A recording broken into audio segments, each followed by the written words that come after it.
So that's your job. And your job is to be willing to die. You're a soldier, man. You're so on the front line. You've gone too far to turn back. If you went and hid in a basement for 6 weeks, people all over the world would think the government had killed you. So you have to understand your obligation, what the universe have gave you. And so just want you to know.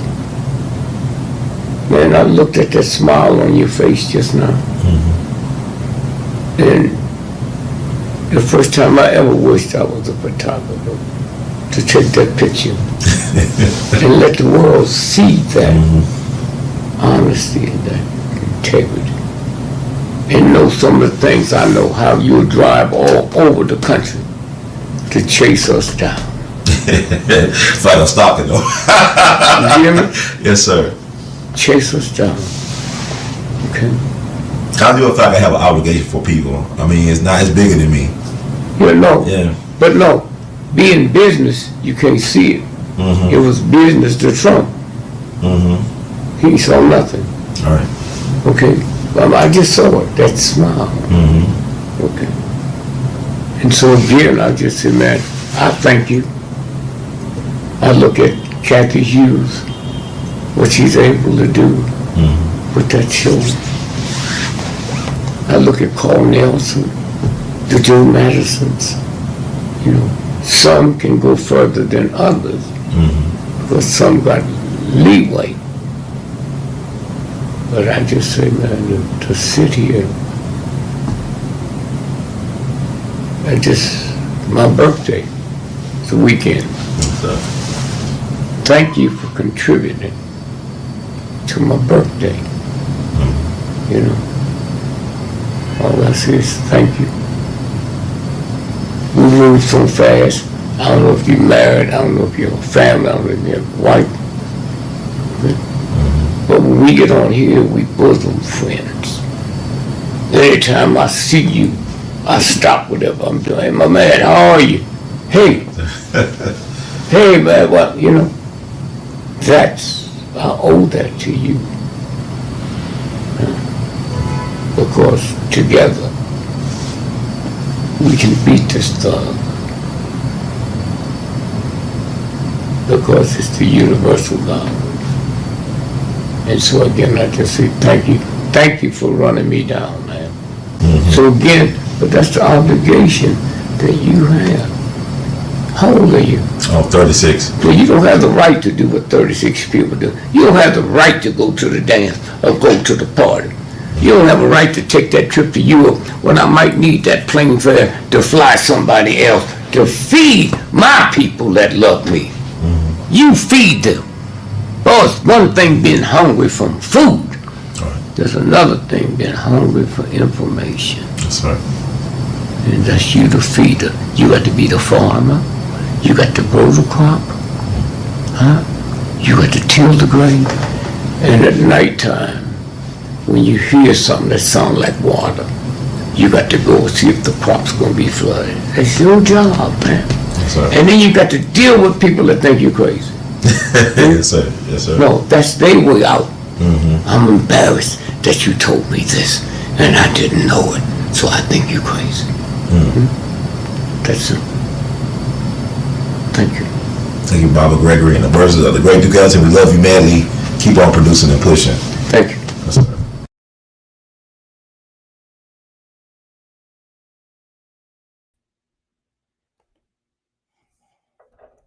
Welcome, family. Guess who's back? Back again. Brother Ron. Tell a friend. It's Brother Ron's We All Be News Free Dixie for the 21st century. It's been a long time, but not really. But everything is going really fast right now. I keep on thinking that I thought this Thursday was actually Friday and so forth. But the time is moving very fast. And I just wanted to weigh in. So much happening. I missed a couple of news cycles. If people don't see you going live every day or every hour, they think that something happened to you. Life be lifing, man. But I just want to weigh in on this unfortunate thing that happened on September 10th, 2025 with the elimination of Charlie Kirk. Excuse me. Do my Charlie Kirk thing. Put down the microphone. Get some hydration.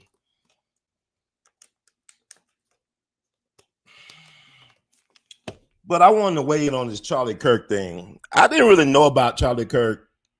He was like, I guess, on the outside of my periphery. I don't really keep up with a lot of mainstream stuff because now he was not a fringe character. He was not a marginalized character. He was definitely mainstream. He was very well known, highly influential in his 31 years of living. He was a player, a mover, a mover in this thing. And it really hurt the conservative movement, the right, to lose this man right now before the midterms. So people don't understand how influential he was with getting the youth vote engaged. He was very influential in helping Trump in both campaigns, the 2016 and the 2020 and the 2024 campaigns, but he galvanized the youth vote. People always talk about what older people vote. Young people want to have a say right now too, especially what's going on in these days. And I hope y'all can hear me out there with no problems. Let me know, please, because I want to put out there, my thing is about a historical context. It's not always about being the fastest and first, because like, in these days, people go live, people put stuff out there, content out there, wanting to be the first to ride the algorithm. They want to ride that wave. A lot of times the first report ain't always the most accurate report. And I want to be a little bit more reflective on this because I was not really aware of Charlie Kirk like that. I didn't know who Charlie Kirk. I ain't gonna lie to you. I seen snippets of his stuff on social media where he's at colleges engaging people in the crowd, man on the street type of thing, also man in the arena. But I really wasn't aware of his impact on the culture. And you cannot deny that. He is now a MAGA martyr. He is most definitely a MAGA martyr. And what they did really is going to make him more powerful. He's more influential and more powerful in death than he was in life, because by them doing what they did to him, it made more people aware of trying to, dig up, research him, look at his viewpoints. A lot of this stuff was not necessarily nuanced. He was a very polarizing figure. And to me, that talks of effectiveness. When you are polarizing, meaning that people feel a strong way about you, it's because you were doing your purpose. You did your work. Charlie Kirk did his thing. Whatever you feel about how he did his thing, he did his thing. He made his mark. There's no telling where he would have been within 4 or 5 years, 10 years from now. A lot of people saw him with White House aspirations, very close to the Trump team. The Trump family was a very valued member of the MAGA movement. So make no mistake about it, he did his thing. Whatever how you feel about that, that's another story. And people have been expressing themselves one way or the other. And what I want to remind people, because I do study history, that there's a difference between being a great man and a good man. Let me say that again. You can be a great person and have moral issues, morality issues. You can have, shortcomings, flaws, being human. I think about, Andrew Jackson, the guys on the $20 bill, the president of the United States. You can make a case he was a great person, but not a good person. He was a notorious slave owner. Wake up call, y'all. That's my. But anyway, he was a slave trader owner. Slave owner. He did not view blacks necessarily as equals, but he did, help preserve the Union. He fought in the War of 1812. He also fought in the Revolutionary War.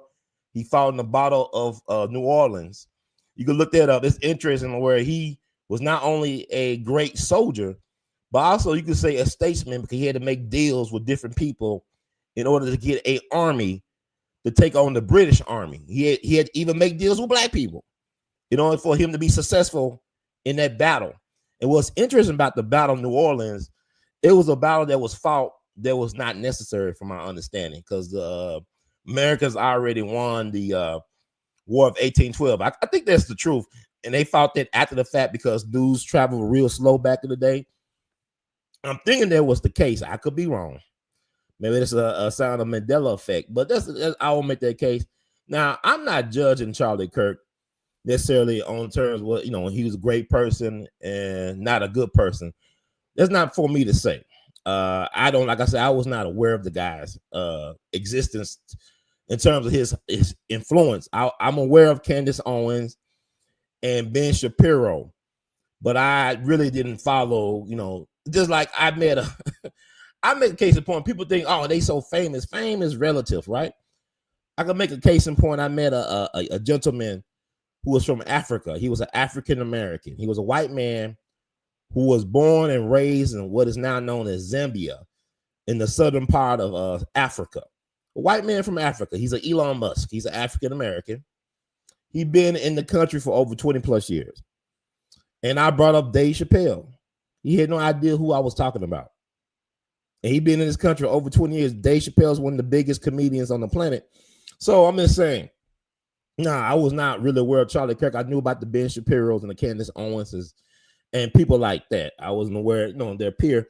But, here we are. Everybody's talking about Charlie Kirk now. So I want to read what J Mac. Thank you for tuning in to get in where you fit in. I want to see what you said. So I would think you would know Charlie Kirk just because of the work you do. You got to know him. He's one of those anti-black, far right-wing people and personalities. He's up there with Candace Owens.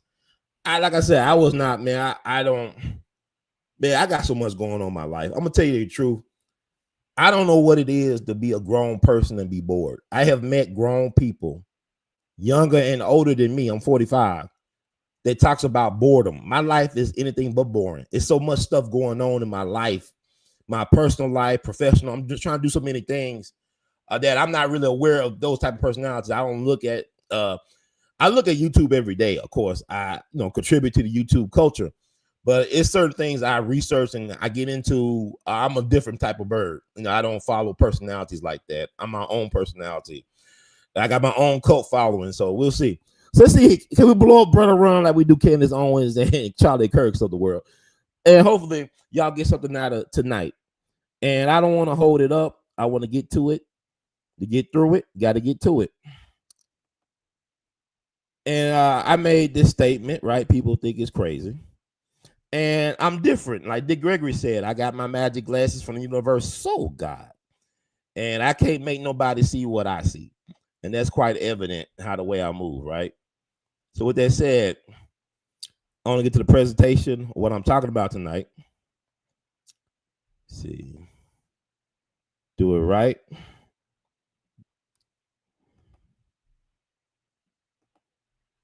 So tonight I was thinking about, because I was doing my research and reflection. I ain't want to put anything out there just quite yet. But remove this. And want to add this. Let's see. And this We All Be News Free Dixie for the Twitter. I'm trying to share my screen. Okay. Oh, y'all can hear me. All right, I want to talk about this. Charlie Kirk in a historical context. When I think of Charlie Kirk and doing some research in this short period of time, in the 24 plus hours since he's been taken out the equation in the physical form, I started looking at where does he rank historically? Who does he compare to historically? And I think about several people. These are some of the people I think about. One is a contemporary of his, or was, Charleston White. And people say, what the hell, Charleston White and Charlie Kirk? I'm going to talk about that. I started thinking about even George Lincoln Rockwell, a name that's not mentioned too much today, but his influence is most definitely felt. He was the founder of the American Nazi Party back in the middle of the 20th century. George Lincoln Rockwell, he had an interesting personality, like Charlie Kirk. He would go to college campuses. He actually addressed the people at UCLA. You can find that address he did right before he was assassinated himself in Arlington, Virginia, back in August 25th, 1967. You can find that in UCLA got their guest speaker archives up on YouTube. He's out there. And to compare what George Lincoln Rockwell was saying back in the day to what Charlie Kirk have said in recent years is interesting. They're kind of, I ain't gonna get to, I'm gonna get into that because I think it's fascinating. Then you got George Wallace, who was the governor of Alabama, Mr. Segregation now and forever, always forever. He was a white nationalist type of cat, allegedly. He was a presidential candidate. He was almost assassinated and left him paralyzed. He survived his assassination attempt, left him paralyzed. And Lee Atwater, who's not featured here, Lee Atwater was a genius political strategist for the Republican Party. He had a similar path to power like Charlie Kirk. He went through, in his college days, all this other stuff. Was the guy who came up with the campaign that helped to get Bush into office as president to defeat Michael Dukakis.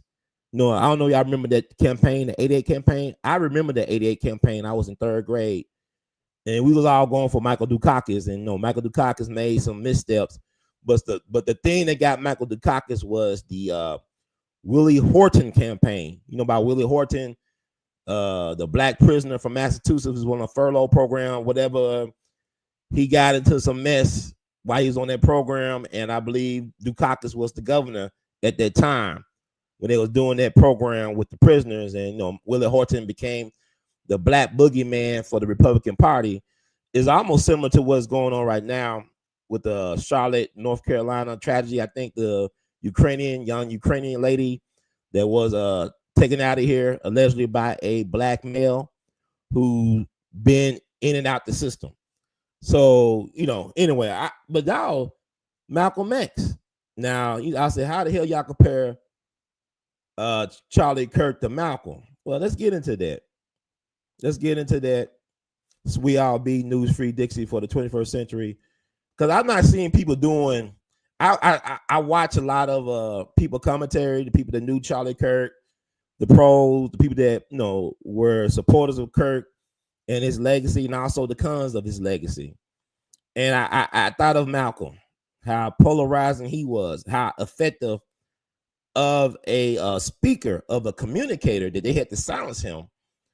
And I want to get into that.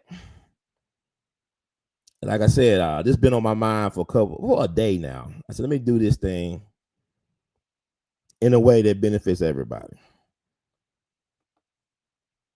And this is We All Be News Free Dixie for the 21st century. Hope y'all having a wonderful week in spite of all the things that have happened. History repeats and rhymes, right? It repeats and rhymes. Trying to make sure I adjust something so I don't mess up my presentation. Trying to see my screen. And let me know y'all can hear me loud. Okay, I'm gonna check out the comments, but I'm just trying to get into this right now. Wait a minute. Trying to get into this stuff right now. Let's see. Move. They got all this new stuff on the stream, y'all. I'm trying to get it. I be jumping into stuff, man. I just I just use trial and error. Okay, I hope y'all can see Brother Malcolm and Charlie Kirk on that screen. And I want to read something and let y'all know how powerful things are. Like, the first word ain't the final word, right? The first word ain't the final word. I want to read something. This comes from February 22nd, 1965. This is the day after Malcolm's assassination. And this is the New York Times obit on Malcolm X. And I want y'all, when I read this, to really think about what I am saying or what I'm reading and see how, things can change over time.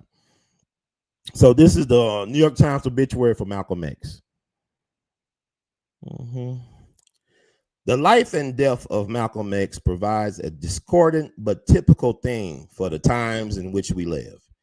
He was a case history as well as an extraordinary and twisted man, turning many true gifts to evil purpose.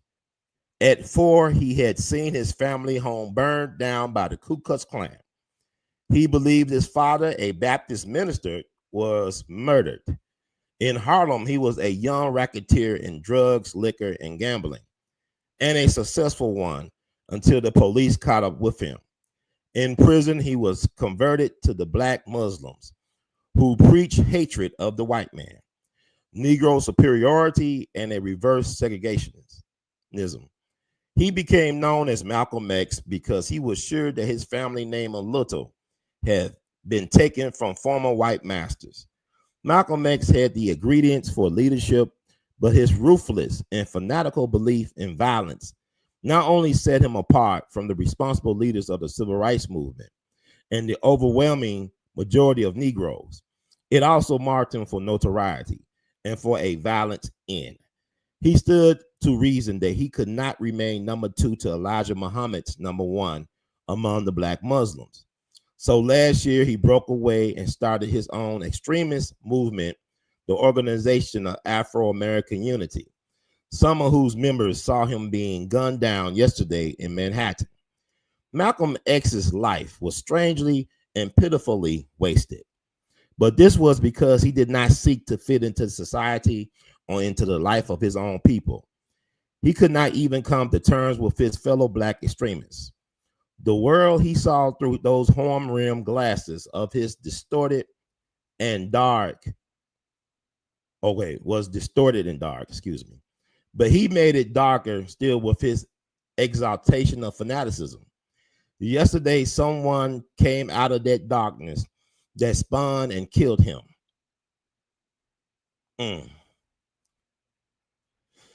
The murder of Malcolm X demands an investigation, even if it was a fanatic's act, and the fringe of fanatics has no trouble acquiring weapons for violence. But this murder could easily touch off a war of vengeance of the kind he himself fomented. It would take alertness and vigilance on the part of the police, especially in view of the ease with which lethal weapons are available, to make sure that violence is avoided. Now, let me just take this all in, right? You see how they talked about Malcolm X the day after he got assassinated? You see how they're talking about Charlie Kirk in the last 24 plus hours, how he was, such a negative person. And what's interesting about both Charlie Kirk and Malcolm X, they were very popular among college students. I think Malcolm X was the most requested scholar or lecturer at Harvard University at one point. He was more in demand than the president of the United States. And he would debate people. He would debate everybody. There's video and audio of Malcolm on YouTube debating all comers. And he was known for being very respectful of his adversaries, of the people that he would debate. Let's look at Malcolm. And Charlie Kirk had this same type of thing. He, even though he might have some extremist views and he was controversial, he was very respectful and kind to his opponents. He was willing to hear them out, even though he may not be in agreement of their views or perspective. Both of these guys were self-taught men. Charlie Kirk was a college dropout. Malcolm aspired to go to college. He wanted to be a lawyer, but one of his teachers, I think 8th grade teacher, English teacher, somebody, he was head of the class, the brightest student in the class, and said, niggas can't be lawyers, be a carpenter. Jesus was a carpenter. That's why Jesus was black, because Jesus was a carpenter. Jesus was black, according to that. Okay, but anyway, both guys were self-taught. They had a yearning for knowledge, right? Both of these guys successfully debated before Oxford University. They went over to Oxford Union or whatever, Oxford, and they did their thing. Both Malcolm and Charlie Kirk. Malcolm went over to Oxford, I believe, late 1964, and he was denied entry into France because the government was notified that he would be assassinated shortly. Malcolm was poisoned several times, places going to Africa and stuff like that. From my understanding, he notified the State Department that his life was in danger. Think about it. When people say, well, Elijah Muhammad them did in Malcolm, did Elijah Muhammad and the Nation of Islam had the power to deny Malcolm entry into a country? I don't think so. So y'all gotta start thinking. But also, Malcolm was sacrificed before his family, and from my understanding, Charlie Kirk's wife Erica and his 2 young kids were in the vicinity when he got taken out of here on September 10th, 2025. And also, like I said, I just read the obituary from the New York Times. Y'all love the New York Times. They just did a thing not too long ago where they were like doing obituaries of people they should have did back in the day. They never got an obituary done during their era. Like, Ivy Wells, he got a obituary done recently in the New York Times. New York Times is an agent of the government propaganda machine, just like all those newspapers. Research Operation Mockingbird. Look who controls the media. It's military intelligence, the government, things of that nature. A lot of people that work at these papers, military intelligence, propaganda arm of the government. So with that said, they said that about Malcolm the day after he passed, right? Now Malcolm is an American patriot. Y'all redone Malcolm to be American patriot. Baba Dick Gregory, who was a dear friend of Malcolm, they put Malcolm X on a postage stamp so them folks can lick his ass. Kiss Malcolm's ass, okay? So Malcolm was a patriot now. He's up there with Patrick Henry, give me liberty or give me death. To me, Charlie Kirk reminded me of Nathaniel Hale, the patriot for the American Revolutionary War. He said, my only regret is that I have one life to give for my country. And Charlie Kirk, death won't be in vain. Like I said, he was a key player in the MAGA movement, getting Trump into office. I believe they feared him because of his power, influence among the youth. They like attacking those people who could persuade the youth. I think about somebody like Chairman Fred Hampton Sr., of the chairman of the Black Panther Party of Illinois. His ability to persuade and inspire the youth. He got on the government's radar when he was 14 years old because in Maywood, Illinois, where he lived, he was able to organize a couple hundred of black people, black kids, in the NAACP Youth Council. I mean, he impressed people like Dr. King at how gifted he was. And then they killed him in 21, the government did, in his bed next to his pregnant fiance. At the age of 21, they took Fred Hampton out of here. Now at 31, you got Charlie Kirk. He's gone. Like I said, a lot of people are in their feelings about Charlie Kirk. There's a lot of people that I respect, friends and family.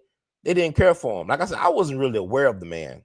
I really wasn't. I know people said, how can you be doing what you're doing, Brother Ron? Because I'm not focusing. I'm not interested in trying to get validation from them people. He had a right. Both Malcolm and Charlie Kirk were advocates for the First and Second Amendments. They both believe in freedom of expression, freedom of speech, and the right to bear arms by any means necessary. So some people may think that it's blasphemy for me to compare Charlie Kirk with Malcolm X, but Malcolm was feared because he used his words as swords as well too. Malcolm knew how to cut. He knew how to fight with his words.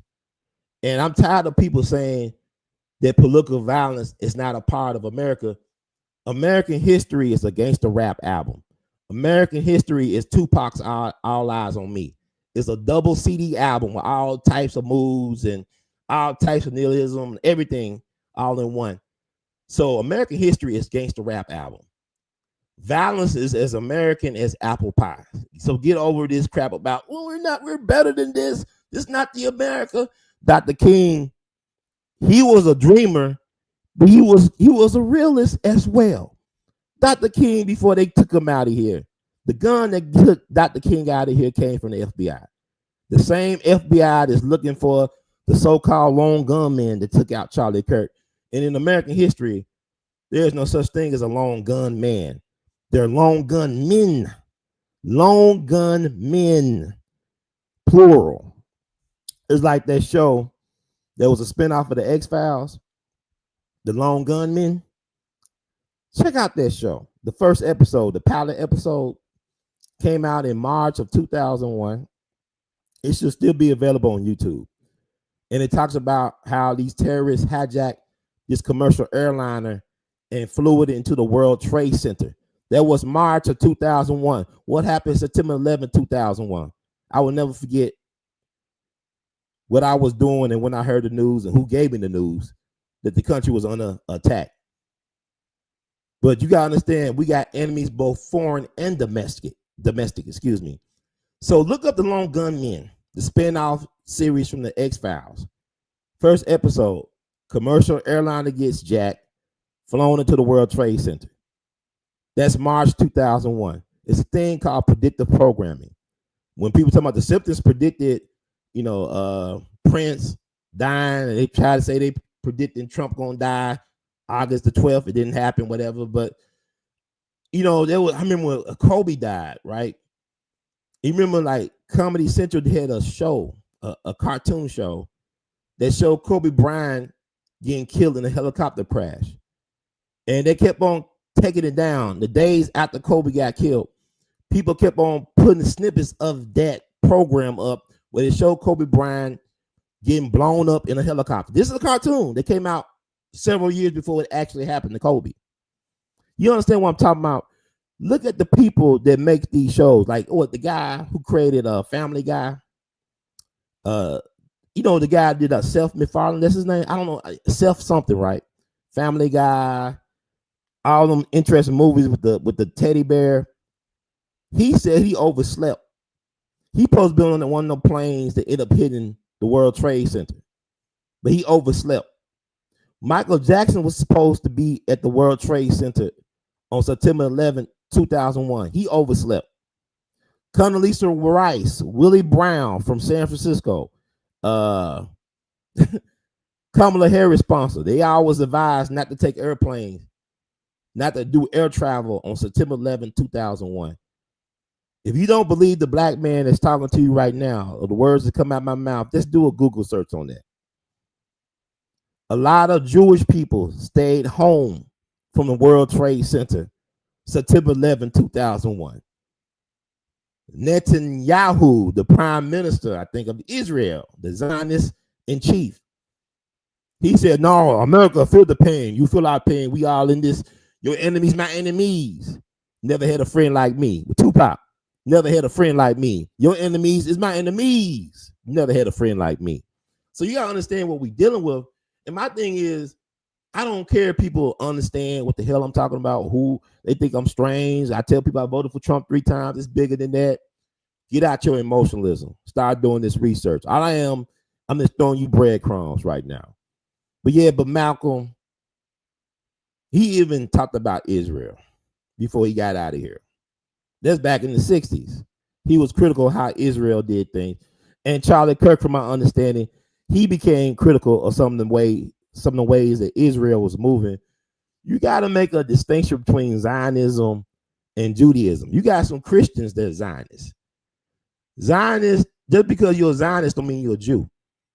You understand? It's like just because you're a racist don't make you a white supremacist. And like I tell people all the time, I make a distinction.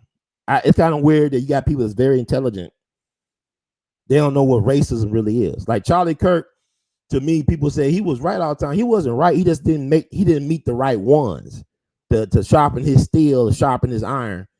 He didn't meet, like, I would have loved to have seen a Charlie Kirk against a Dr. Francis Cress Wilson.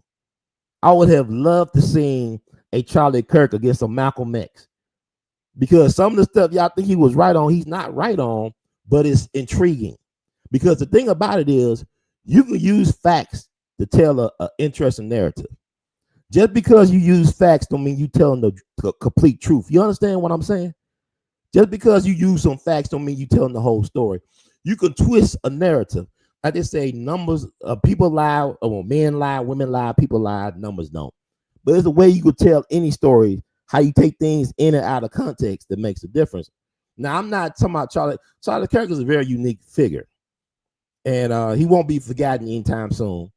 And the fact that people have these polarizing emotional takes on him is interesting. Because even with Tupac, I remember when they took Tupac out of here, because I'm a big Tupac fan. I remember how people was throwing dirt on Tupac's name after he passed. Like he was just a common thug. I remember Tavis Smiley, the journalist, the commentator, he called out Tupac. Like he was dismissive of Tupac. I think Vanessa Williams was dismissive of Tupac at the time. And I remember when Russell Simmons called out Tavis Smiley on his BS. I ain't gonna never forget when Russell Simmons came on Tavis Smiley's show that was on BET at the time.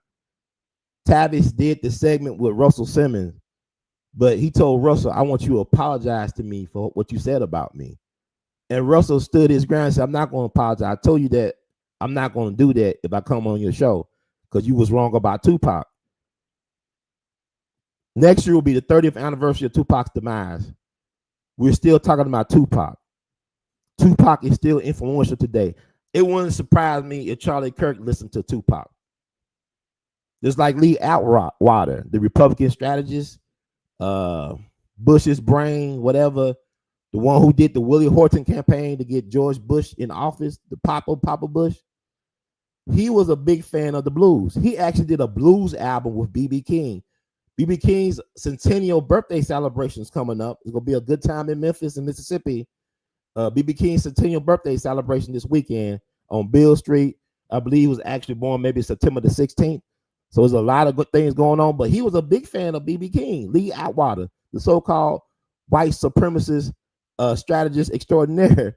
He also cut a blues album with B.B. King, I believe, and he owned a barbecue restaurant.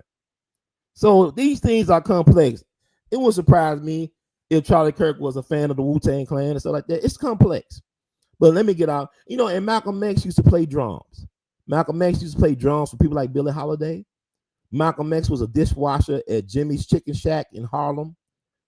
Guess who was his fellow dishwasher? Was Red Fox. Chicago Red and Detroit Red washing dishes while Charlie Parker playing and eating fried chicken at Jimmy's Chicken Shack. But anyway, let me move on to the next part. I think I said what I had to say about this part. I know it's controversial, but let me add somebody else to the mix to balance it out. And what y'all saying today? Okay, Lord, they said Dick Gregory was supposed to be there at the World Trade Center that day too. He got a call not to go. I could believe that. Okay, thank you for that commentary or that comment. Let's see. Say unite and win. Yes, indeed. Charlie was a huge fan of Kanye West. And Kanye West is another controversial figure. He called himself a Nazi and stuff like that. See, the thing about it is they trying to make thinking out loud and thinking outside the box a crime. They don't want us to think. Kanye West is a high-level provocateur. They couldn't do Kanye or Ye like they did Charlie because to do Ye like that would to be validation. They don't want to give any black man that validation. They learned from the Kings and the Malcolms and stuff. We don't want to put no black man with that type of power, right? So I wouldn't doubt that he was a huge fan, a big fan of Kanye West, no doubt. Now they don't want us to use our brains. Yes, indeed, you're right.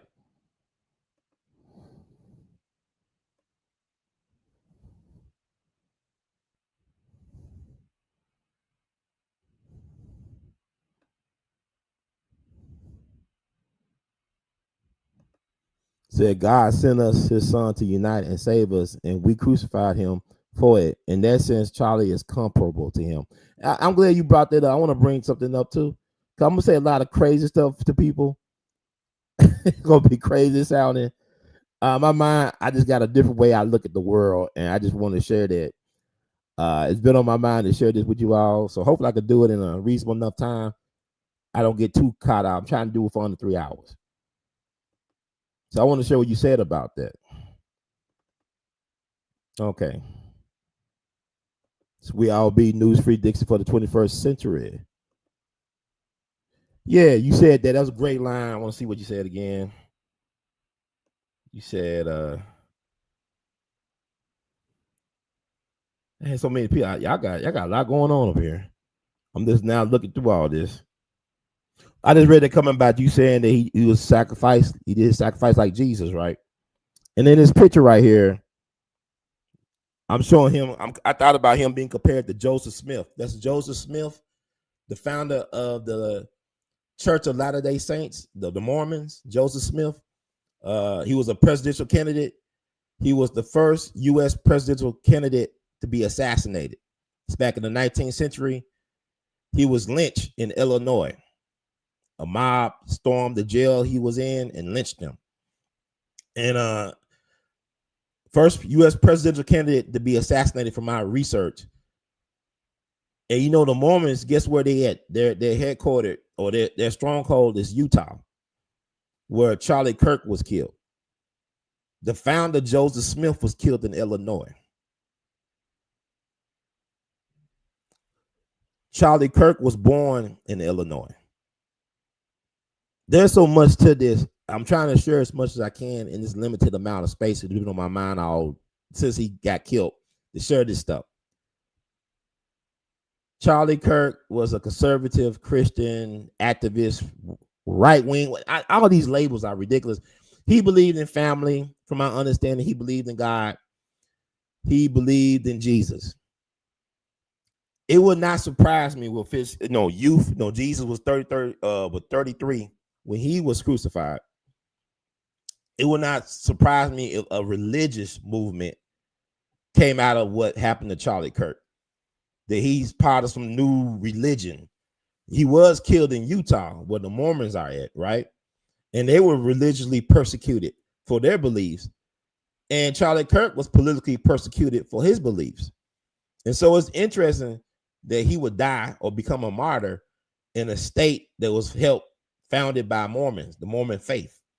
So it won't be surprised me if a religion pop up around Charlie Kirk, or they use this as a way to garner a midterm revolution in terms of the midterm voting season coming up, that they'll use his death to galvanize the youth vote, the conservative youth vote, in order to get these people into office and maintain office on the Republican side. The MAGA movement in itself is fascinating when you start thinking about it. MAGA is its own political party. What Donald Trump and his people did was very brilliant. They used the resources of the Republican Party to create a third party. Like Donald Trump to say, I'm leaving the Republican Party today. MAGA is here to stay. MAGA is so strong now that they can stand alone as their own political party, their own cult. So this the genius of this movement. And to have somebody like a Charlie Kirk die, who was a MAGA, he was like one of Donald Trump's most trusted advisors. He was the guy that told Donald Trump to utilize TikTok. When Donald Trump wanted to get rid of TikTok, it was him. Hey, this time utilize TikTok. Don't get rid of it. Use it as leverage to get the youth vote, get hip. And that's what Donald Trump did. It was Charlie Kirk and Donald Trump's son. Donald Trump's son, the youngest one, convinced his father to go on all these podcasts. And you got people like Charlie Kirk say utilize TikTok, and it worked. But anyway, yeah, I just want to bring that up. Like, interesting that, he dies in a state that was maintained and founded by the Mormons, and their founder was lynched in Illinois, his home state, where he was born. So let's throw that out there. I don't believe Charlie Kirk believed in polygamy, though. He believed in family. But Joseph Smith believed in polygamy. And let's see. Moving along. All these characters. Also, I want to stick with the Illinois thing for right quick.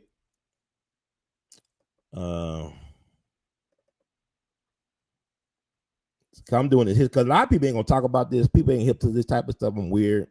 I love history.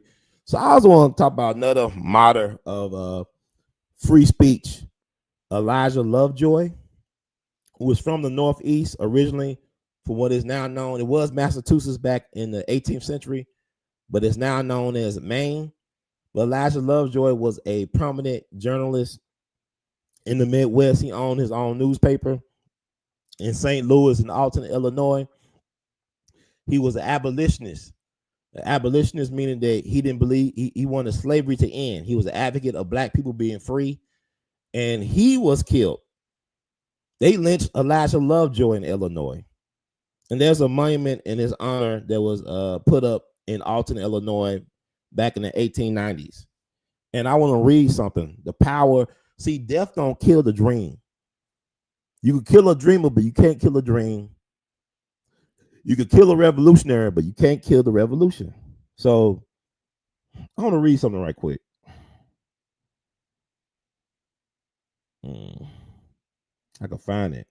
So we all be news-free Dixie for the 21st century. I'll read something to show you the power of sacrifice. Never underestimate the power of a good death. Never waste a good tragedy.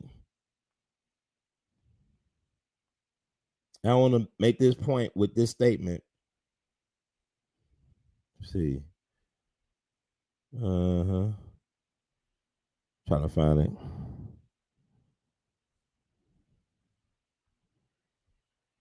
This is what John Brown said. One of my favorite Americans of all time, the great white hope John Brown, the man who realized that slavery was dead wrong and dedicated his life and his family to ending slavery, a catalyst for the Civil War. John Brown. As the meeting drew to a close, John Brown suddenly rose, lifted his right hand, and said, "Here before God, in the presence of these witnesses, from this time, I consecrate my life to the destruction of slavery."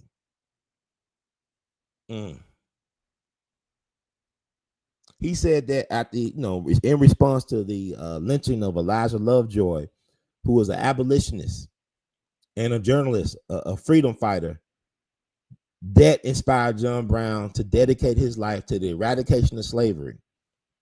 His sacrifice, with 2 years later, after they got rid of John Brown in 1859, 2 years later, the Civil War started. Elijah Lovejoy was a martyr for that cause, for free speech and for freedom. It wouldn't surprise me that Charlie Kirk will be seen as a free speech martyr, and that there will be people, even people not yet born, that will be inspired by his example because he left so much video and audio and stuff behind. So even in his death, he still be teaching or exposing people to interesting things from his perspective. So that's interesting. So yeah, I want to bring up. So I'm gonna throw all this out there. Yeah, I'm gonna throw this, throw that out. Let me add some more stuff. I'm just going through like I'm going through a presentation. Who else can I throw in here? Charlie Kirk. Oh yes. Let me talk about him. So I'm looking at the historical, how he measures up historically in this narrative. And what the mainstream news ain't doing, they want to get people out in their feelings about stuff. His viewpoints don't bother me. I mean, I didn't really know about him while he was alive, but his viewpoints, the things I've learned about him, he was entitled to his opinion. He should not have gotten killed for his opinions. He got killed because he was effective in getting the word out from his perspective. He was adept at organizing. He was a very brilliant strategist and organizer and communicator. That's what got him killed. And he pissed off a lot of people, a lot of powerful people. Not just everyday people, but powerful people that make those calls. You know what I'm saying? So that's very important to point out. Yeah. So right here, I thought about immediately when I thought about what happened to Charlie Kirk and started researching him. I started comparing him to George Lincoln Rockwell, who was a brilliant marketeer. Like if he lived in this age of social media, it's interesting what he would have done. But anyway, George Lincoln Rockwell was the founder of the American Nazi Party. He was a World War II veteran, decorated at that. His parents were vaudeville performers. They might have wore blackface. I don't know. But guess where he was born at? He was born in Illinois, just like Charlie Kirk was born in Illinois. Illinois is one of them very powerful places. Like I talk about Memphis a lot on my show, but Illinois is some type of interesting portal going on in Illinois. Because we always talk about Chicago. You always talk about Illinois. It's the land of Lincoln. Abraham Lincoln is buried in Illinois. But it's interesting. You see these guys that people say these are white nationalist icons. Yeah, I said some people think about Charlie Kirk being a white nationalist icon with the Great Replacement theory. George Lincoln Rockwell definitely advocated for white power while he was around. He was an effective communicator. Like I said, he spoke at college campuses as well. Like Charlie Kirk, there's a speech of him he did at UCLA about I'll say like not that long before his death. And what's interesting, when you look at Charlie Kirk and George Lincoln Rockwell, they got similar looks to me. They're both tall. They got a certain look, a distinctive look about them. Just look at pictures of Charlie Kirk and George Lincoln Rockwell. But they also had to think about King. Now, I heard what people said. Charlie Kirk said that King was an awful person. He wasn't the first person to call King an awful person. He won't be the last. But I guess he thought he was a hypocrite, like Jacob Hoover thought that King was a hypocrite. I don't know. Cause I just did a little. I'm gonna start looking up some Charlie Kirk stuff. But George Lincoln Rockwell was a critic of King. He was a critic of King because he thought King was being used by the Jews.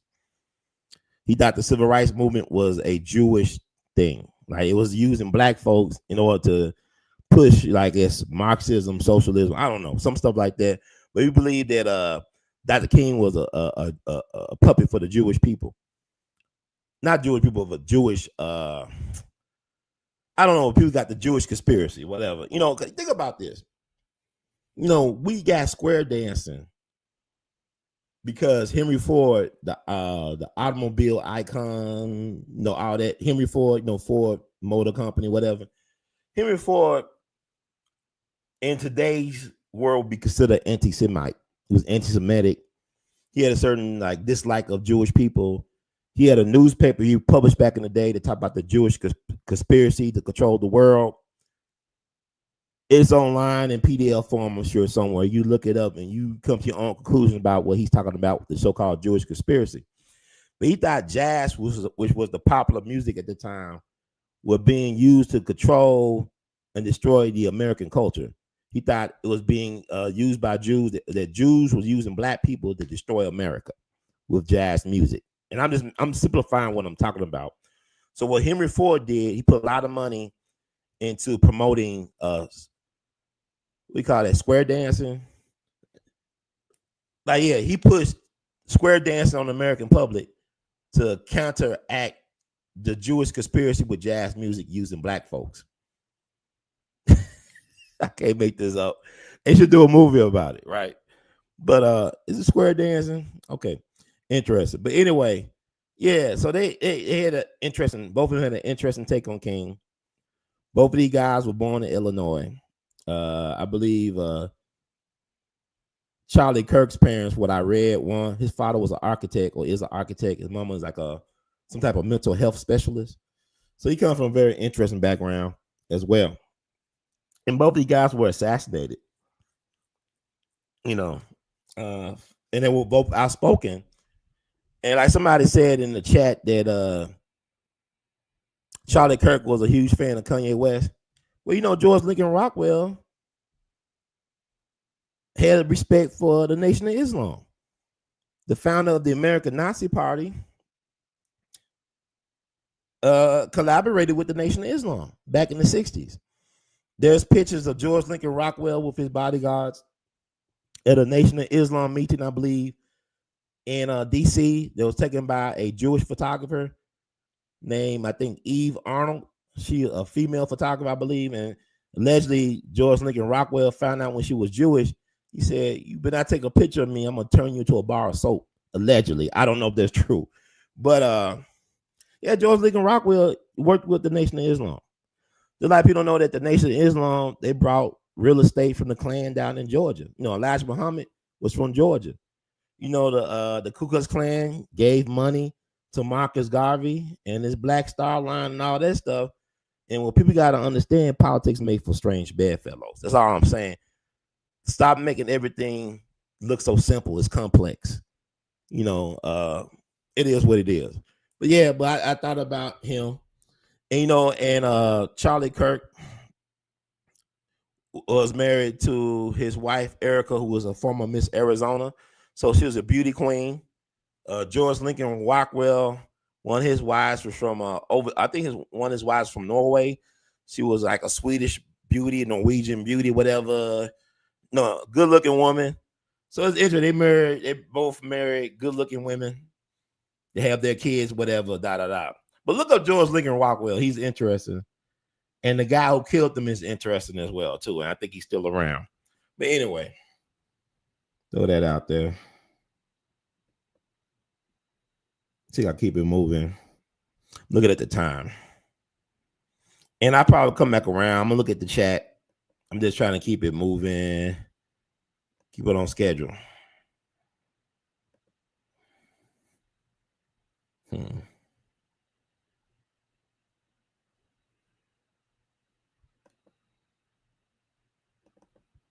Okay.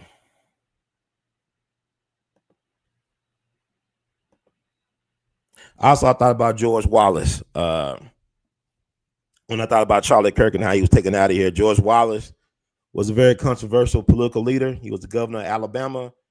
He's the one that said segregation today, segregation tomorrow, segregation forever, something like that. I probably butchered it, but it's something. He was Mr. Segregation forever, right? What's interesting about George Wallace, he started kind of like a Huey Long, one of my favorite politicians of all time. He was trying to bring everybody together, black and white. He was trying to unite the workers, black and white. We both deserve a chance. But then he found out how he started playing the race card game in politics down south. He said, I'm going to do that. So there was a path for him to become governor of Alabama. He had high hopes for the presidential office. He was almost assassinated on the campaign trail back in the 60s. He was paralyzed from that incident.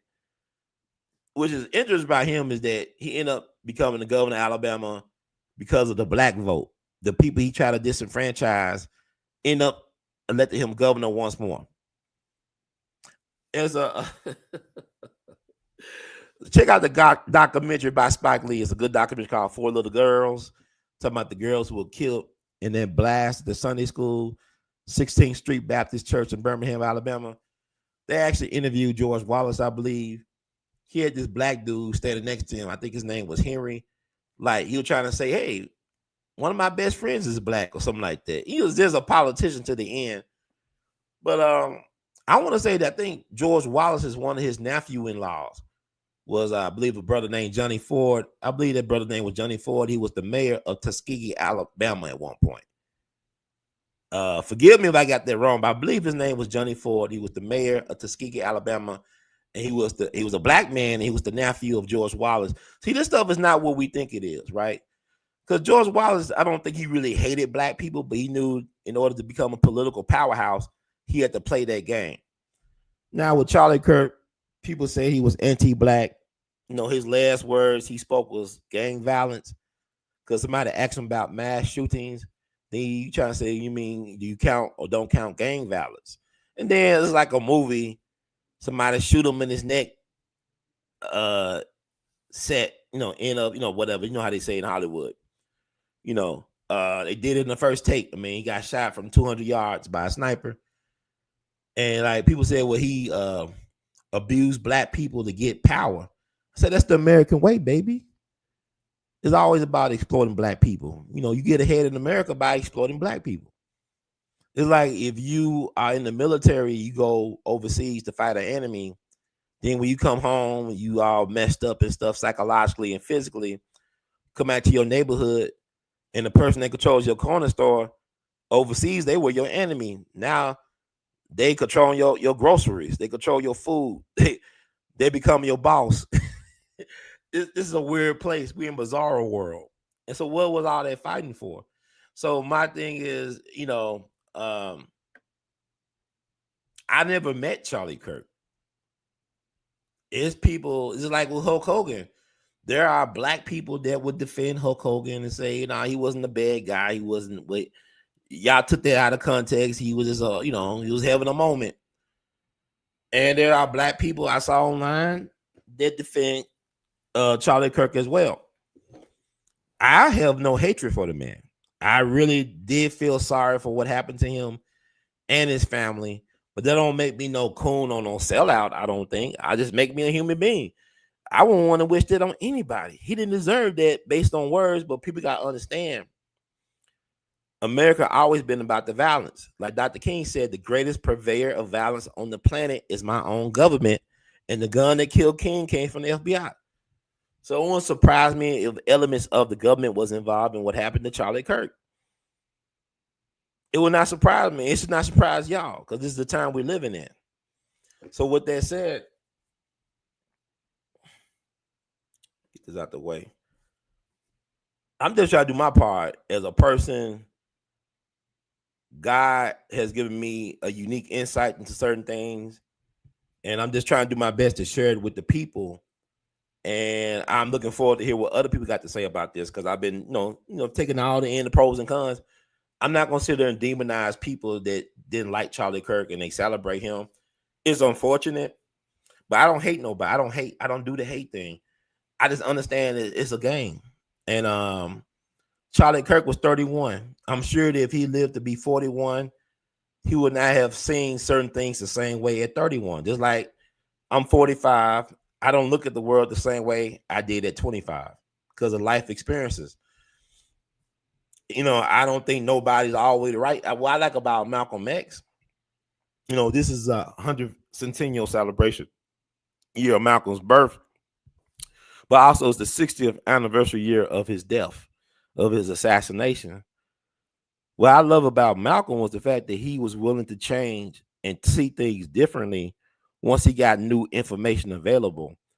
He had no problem going to the people that he wronged or offended, and he got it wrong and saying, I'm sorry.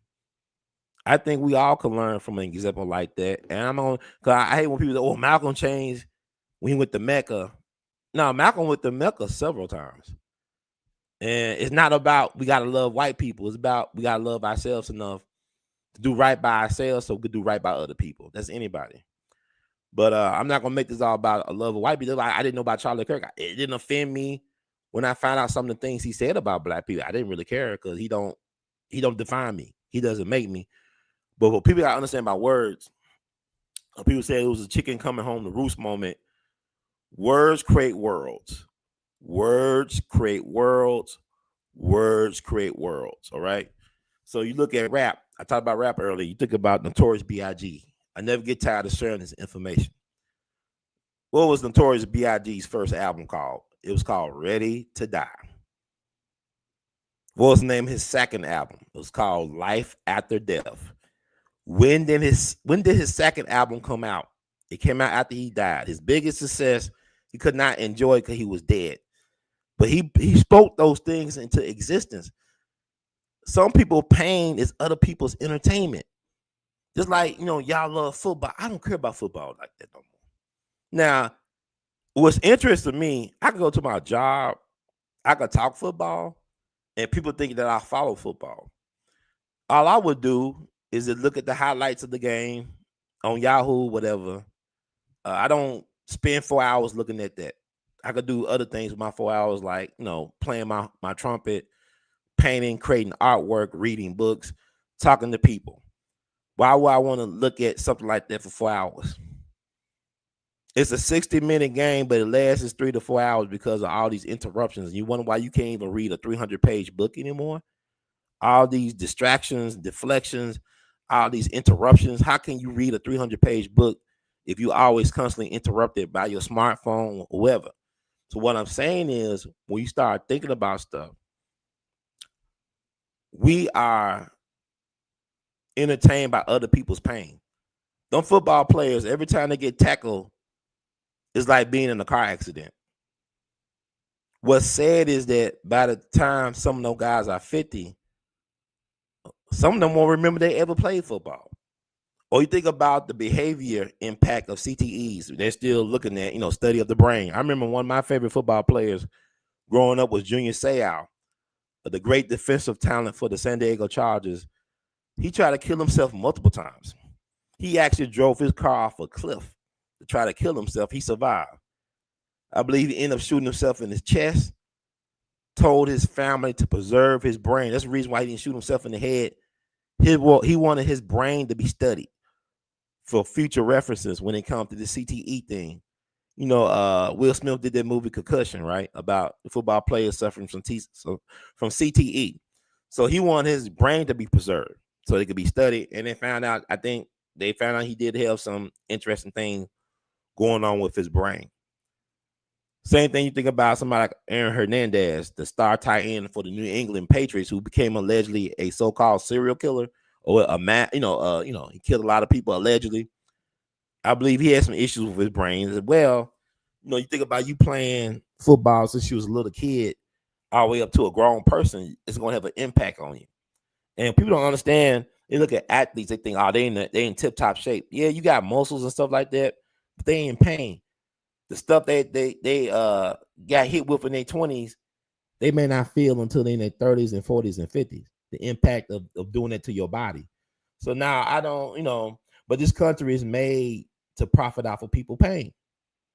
We just can't, it just did a revelation for a lot of people about how the government poisoned black people in St. Louis and neighborhoods and the projects with mysterious fog back in the 60s. They even talk about how the government gave kids radioactive oatmeal. Baba Dick Gregory talked about this on my show years ago, about how MIT poisoned kids, radioactive cereal, oatmeal. This country, this is not about race. This is about us versus them, this system. This system does not give a damn about people. We are all lab rats and guinea pigs in this system eyes. People will say, well, Brother Ron, you about race. I'm not about race like that. That's not what it's about. I want me and my people to be respected for what we've been through. I want people to stop trivializing what black people have been through in this country. It's an insult to my intelligence when I could tell you that I know my kinfolk who fought in the Civil War. And yet you got people that came over here recently and they got more stuff to show for their existence in this country than I do and my people. That's an insult. When I had folks that fought in the Revolutionary War and the American Civil War, and people trying to say, well, look at here, that's the immigrant's dream. What about the black man and the black woman and the black child's dream? Dr. King is the only one that had a dream. So what I'm saying is, with Charlie Kirk, he had a lot of learning to do when it came to black people. But he learned from the best when it came to exploiting black people. And let's talk about this. Because I'm going to check out the comments. Thank y'all for being patient with me. I got a lot on my mind. But I think I'm making good time. I'm surprised. I actually going through a lot of stuff, making good time. And I guess I could put it in YouTube Shorts, right? I'm going to teach y'all something because a lot of our people don't know about our history, man. I mean, a lot of Americans, I'm talking about our people, I'm talking about Americans. We don't know our history because we've been lied to our lives. I put up that picture right now. I'm doing my Charlie Kirk thing with the water.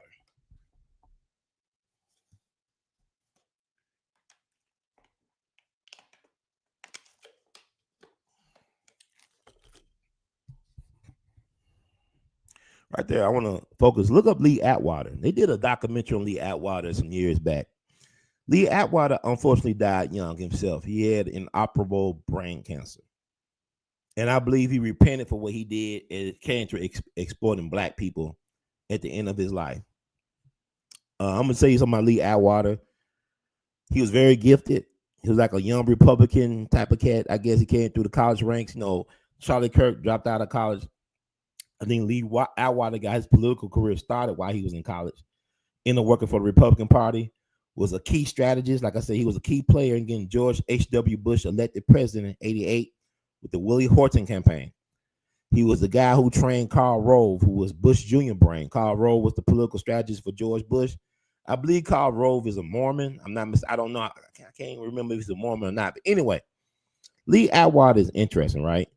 Lee Atwater did all this, making black people the boogeyman for a very successful and lucrative career, political career. As a strategist, organizer, campaign person. Like I said, he had a barbecue restaurant. He's from South Carolina. So he loved black folks barbecue. He loved black folks blues. He did a blues album. I think he was a guitarist, played with B.B. King, all this stuff. He was put on the board for Howard University. Back in the day, this is around the same time they were trying to, a lot of black student activists were trying to get money divested out of South Africa, trying to free Nelson Mandela. They put this dude on the board, I think board of directors for Howard University. He was so happy to be on the board of Howard University. But the students protested him being put on there because they knew they did their homework on Lee Atwater, the damage he done to black people in electoral campaigns. He said something to the effect. He said back in 1954, you could say nigga, nigga, nigga, nigga and get elected. But now you got to say states' rights, states' rights, states' rights.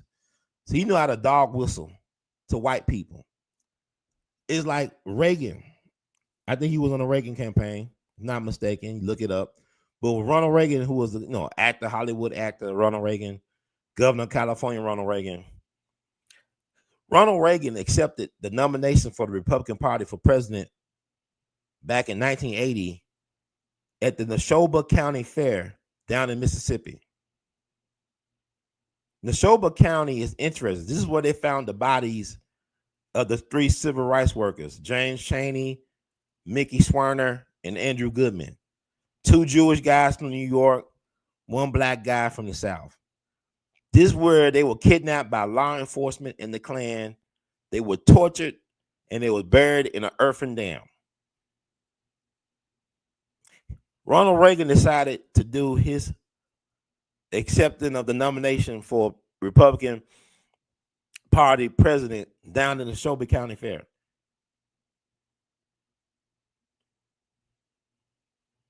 That says all it needs to say. And I actually like Ronald Reagan for different reasons. I'm just saying this is their land. This is their rules, right? So that they let you know, hey, white people, I'm your friend. It's good old times again. Happy days are here again. So it's Lee Atwater. But Lee Atwater apologized. He knew that he did some dirty stuff in his life as it related to how he saw and represented black people. So anyway, I'm not saying here there with Charlie Kirk, but I just want to say that, Charlie could have changed his views on certain things once he got, more experience about certain things. But I'm not even saying that he was a racist like that. This is what I would say about racism. This is how I deal with racism. All white people are racist. Racism doesn't mean you hate black people or you hate anybody. When I think of racism, I think of a system that allows certain leverages and privileges to people in a group that's in power. If black folks ran the system, we could be racist. But white folks run the system. It's their system.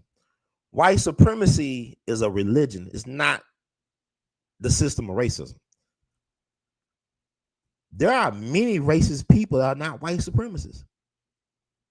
It has nothing to do with being superior when it comes to racism. It has to do with I'm the group that's favored. Give me my privileges. White supremacy is a religion, is a belief. And I look at people who practice white supremacy. I know some black folks that's white supremacists. And they ain't me. I know people say, oh, you a white supremacist. No, I'm not a white supremacist. I'm realist about the situation. I'm talking about when you think that their ISIS is better than your ICE type of deal. I have seen it in the workplace how black people would treat white people as it relates to black people. I have been on the end of being treated a certain way by black people in favor of the white people.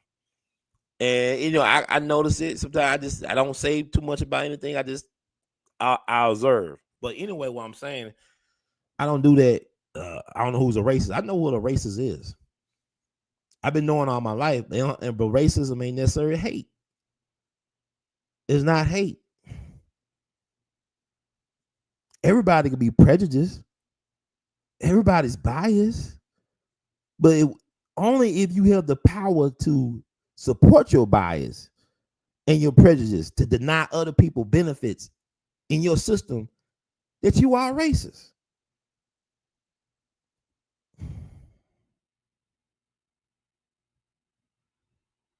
I'm in Memphis. I've been checking out the Stacks documentary on HBO. If you have access to HBO Max, whatever, check that out. I just saw the first episode recently. Stacks was is a powerhouse in American music culture history, right? Isaac Hayes, David Porter, Otis Redding, Carlos Thomas, Rufus Thomas.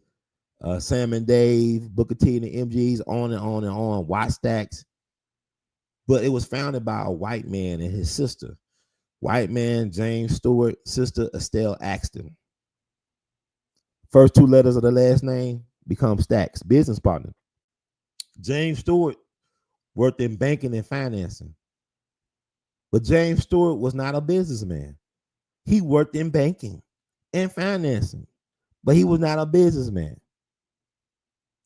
He wanted to record country western music, or country music, western music. He created a recording studio in a black neighborhood in Memphis to record country westerns. He did not realize in that neighborhood you had a lot of talented black kids. Neighborhood in South Memphis, we know, is Soulsville, USA. He just so happened that Rufus Thomas, along with his daughter Carla, came down there to try out to record. It was a hit. He made a deal with Jerry Wexler of Atlantic. This dude did not realize he did not own his own masters to these recordings that were hits for the Atlantic. Atlantic was the distributor, but also they owned the right to the masters. This dude was like the Forrest Gump of business people. Otis Redding was there to help some people get audition. Otis Redding was not supposed to audition that day. They decided that they would audition Otis. I think he requested to be auditioned, and the rest is history. But don't you know, when Otis died, Stax lost all their stuff. It's like it was a rebirth of Stax after Otis, because Atlantic owned the rights to the masters. And James Stewart, as a banker dude, did not know that. But he's a white man. We'll give him another chance. Just look at the document. What I'm saying is, how many black people get those type of chances to be that goofy when it comes to that type of stuff and luck out like that in this country? I know black people that try to start businesses getting loans from banks they've been banking with for decades. Banks will make money off their money in the bank, but won't give them a loan. They've been banking with the bank for decades. Black folks with great credit. Black American natives. I know. Then you got folks come over here, got no Social Security number, they okay, they get housing and all this stuff. So how is it fair? Anybody ever say life is gonna be fair, right? So my thing is, I wish we had more black people to be put in positions like a Charlie Kirk to influence other people in the way they think. You have that type. You got Candace Owens, but even she's limited in a way about certain things, or she know because she came through the same system. She had the same type of sponsors as a Charlie Kirk and Ben Shapiro and all those people. That's fine. Charlie Kirk had Turning Point USA. Right, he started it with an older gentleman who passed away from COVID-related illness 5 years ago.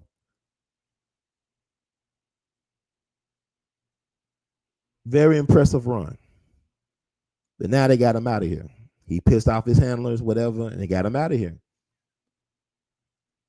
That was a professional hit. Like, I want to read what somebody said off of Facebook.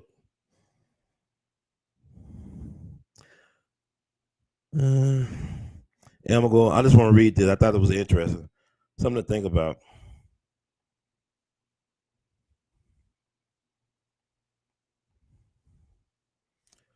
He said, Brother Sharif, for those of us who served in the military, we know that snipers work in two-man teams.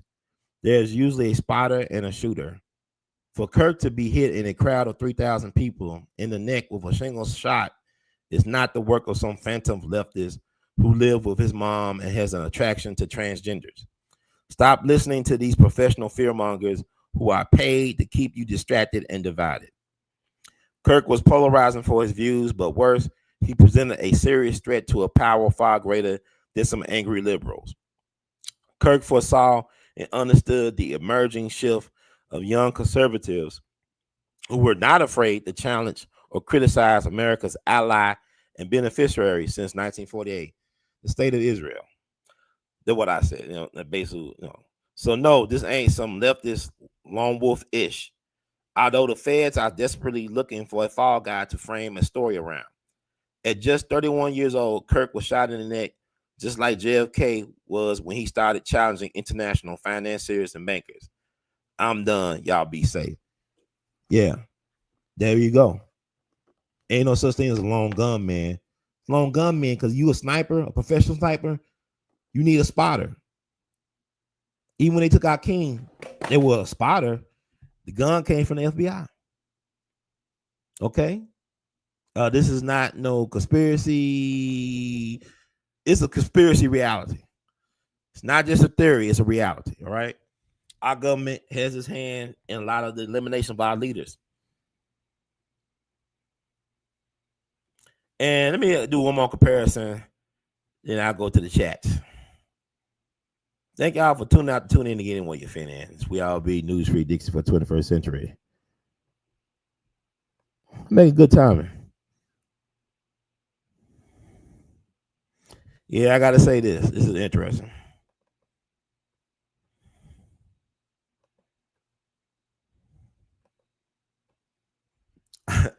He's white people's Charleston White. Charlie Kirk was white people's Charleston White. Yeah, I said it. Do my Charlie Kirk. No, water there.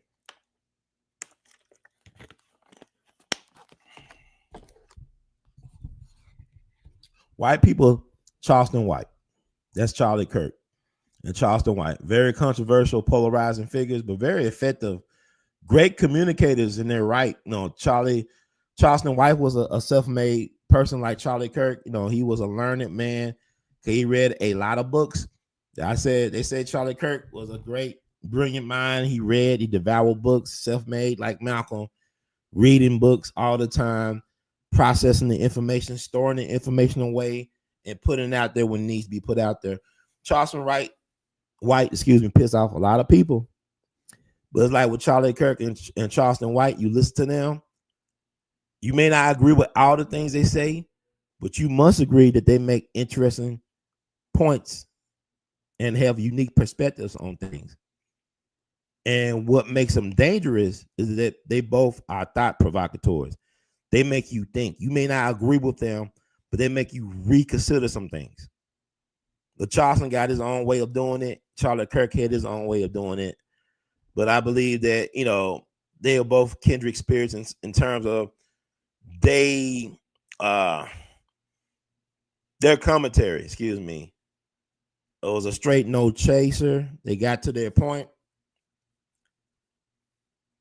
And they both have strong, large followings.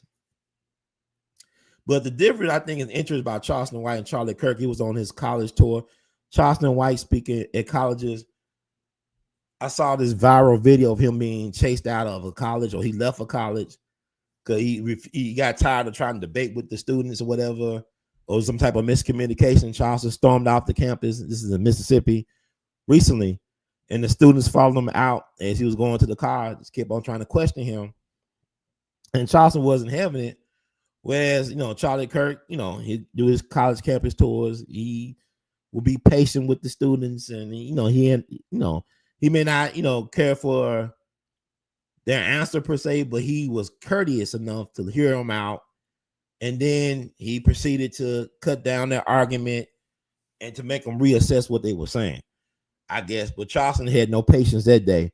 But at least Charleston left with his life intact. I mean, Charlie Kirk was taken out of here before he had a chance to even get started. I think it was 20 minutes into the presentation. And they took him out of here. And they took him out of here. His last words were gang violence. And it was like a movie. Scene, cut, whatever. Cut, scene, whatever. I mean, it was just like, you know, it was like surreal to see that. And I watched it on X several times from different images. It's very disturbing, but that's America, though. For people to act like it's so disturbing, we got to take it down. America is built on violence. You know, people act like America never been. Political violence is how this country was born. Never forget that the first person to die for the American Revolutionary War was a black man named Crispus Attucks. He was the first casualty of the American Revolutionary War. So it is an insult to be mean and belittle black people. not to act like the government didn't have a hand and how the family was dysfunctional. Look at the movie, that movie with Diane Carroll and James Earl Jones, Claudine. His name Claudine. Look at the movie with this black man, this hardworking blue collar black man. James Earl Jones got to hide in the closet when the petite white social worker lady come around because Diane Carroll could not have a man in the house with her and her kids. If she was found with a man living in a home, she'll lose her benefits. This country has done everything it could to break up the black family since its inception. One of the first things that black people did after the Civil War was travel the country to try to find family members broken up by slavery. It's one of the first things black people did. That's why family reunions mean a lot to black people, or used to.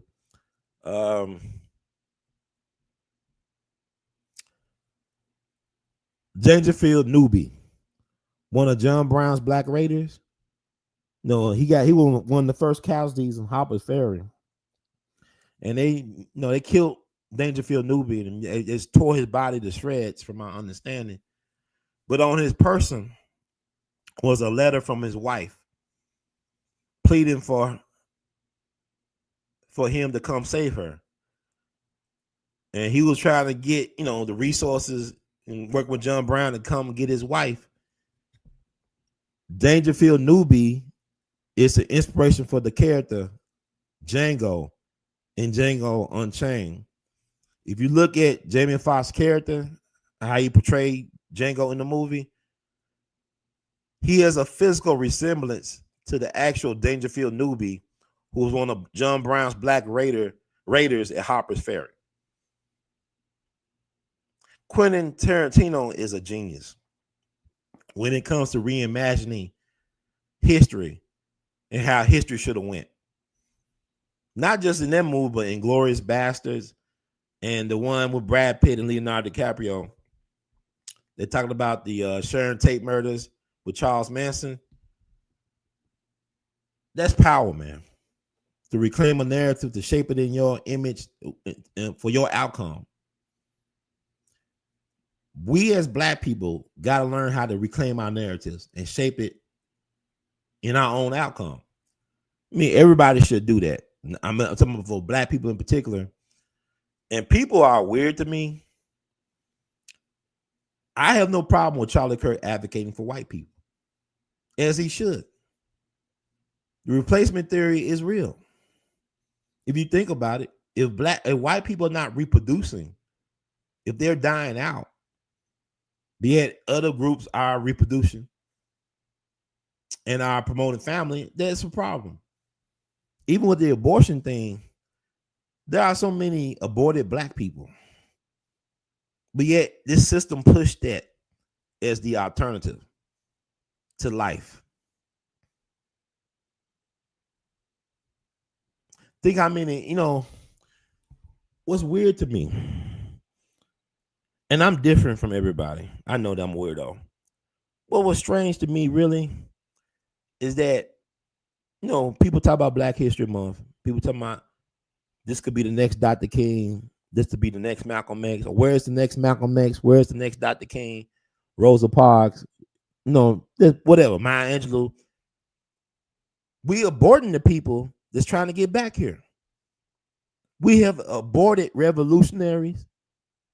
We have aborted so many people that could have cure for this and that, could invent things to change our lives. We aborted our future. Millions of black babies been aborted in this system. Don't get mad at Planned Parenthood, because nobody can destroy you without your consent. Planned Parenthood went to black leadership, the Negro Project. They talked to people like Dr. Mary McLeod Bethune, Dr. W.E.B. Du Bois. They talked to Malcolm X. They gave Dr. King a Margaret Sanger Award. Margaret Sanger was a Klanswoman, or she used to talk to Klans women back in the day. My thing about eugenics, is it really a bad thing? You had women in prison being sterilized against their will recently, I believe in California, sterilized without even knowing it. You had states in this country that would sterilize poor and black women against their will. That's recent history. Fannie Lou Hamer was sterilized by the state of Mississippi without her consent. She wanted children. She was the number 20th child. Fannie Lou Hamer was the 20th child of her parents. She was number 20. It took them that many times to get one Fannie Lou Hamer. And yet, you know, people say, well, where's the next so-and-so? We aborted them. We have aborted the people that was going to save us.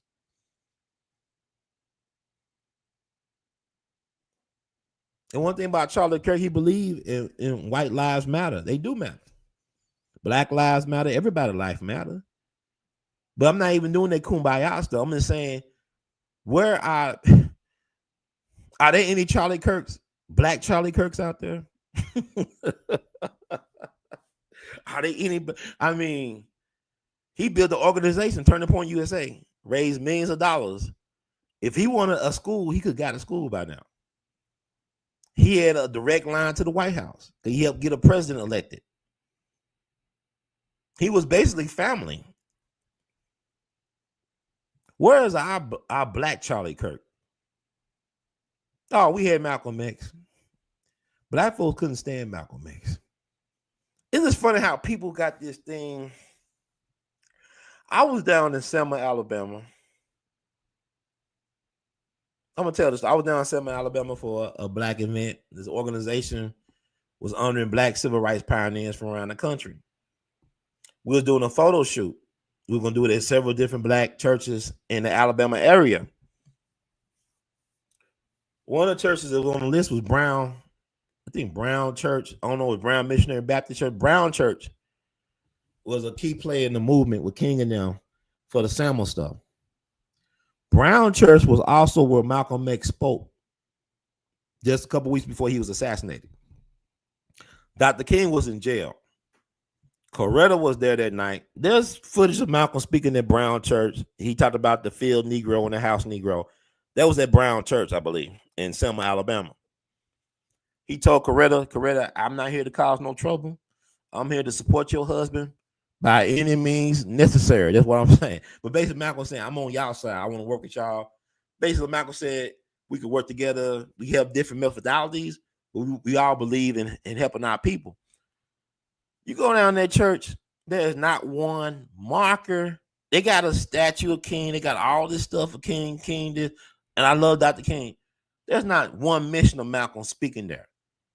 I don't even know they had the podium where he actually spoke. They probably destroyed that podium once he left. Oh, that Muslim dude. What I'm saying is, like, at first, the organizers said we may not have enough time to take that photo shoot at Brown. I said, no, we're going to take that photo shoot at Brown. Malcolm gave his life for us. Malcolm spoke at Brown, but they make no reference of Malcolm ever being down in Selma and spoke at that church. We got to pay respect to the ancestors. This is centennial year of Malcolm's birth. This is the 60th anniversary year of his assassination. We must pay homage to Brother Malcolm. And some of those people from Selma, they didn't like what I said.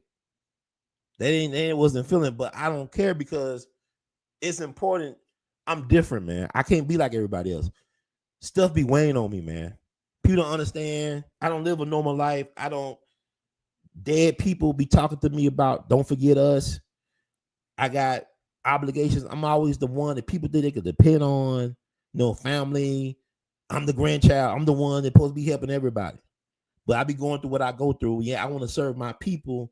Like by doing shows like this, I'm actually doing stuff in the community. I got my own nonprofit organization. We All Be Group Incorporated. We do stuff, and y'all don't understand. I identify with Brother Malcolm. I identify with Medgar Evers, Dr. King. The people that you try to help will be the main ones that try to hurt you. People don't understand what I go through every day. And people attack me online, trying to disparage my name. I don't really have the energy to go back and forth on that. But I wanted to share what I shared tonight. And I could talk about some more stuff, but let me see. But yeah, we got to honor our people, man.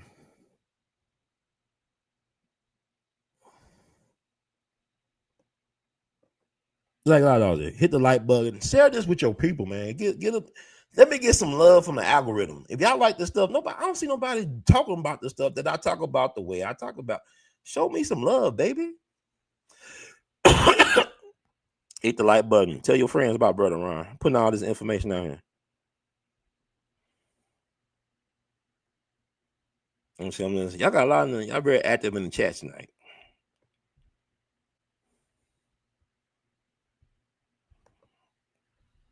Said on Candace Owens' show today, she talked about how she and Charlie always listen to Kanye West, and his favorite song of Kanye's was Power. Kanye is a bad, bad man in a good, good way. Charlie Kirk understood power. And ain't no telling what he would have done. Like I said, he could have possibly been a running mate with J.D. Vance. He was 31. He could have been a senator. He was going to be a very powerful person. He was a powerful person anyway. But he's like a black person in this country, like black men leaders. They took out Malcolm, Dr. King at 39. They took out Medgar Evers at 37. They took out Fred Hampton at 21. He made it to 31. But imagine where he would have been at 41. And they knew that they couldn't control him. So he had to go. Because once he started being critical of a certain group of people and certain policies, it's time for you to leave the party, babe.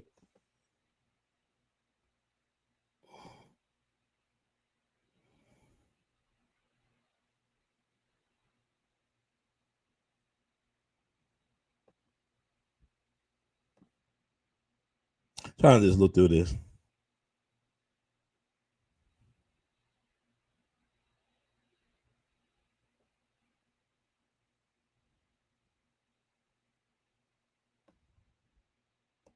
Said Kirk was not a racist either. He was a true man of God. He helped bring up Kenneth Owens, who was one of his best friends. You are the racist, sir, not Mr. Kirk. No, I'm not a racist. And I don't hate Mr. Kirk. I'm talking about the system of privilege. This is a racist system. And he benefited from that privilege. Y'all getting y'all feelings a lot about stuff. I'm just telling like it is.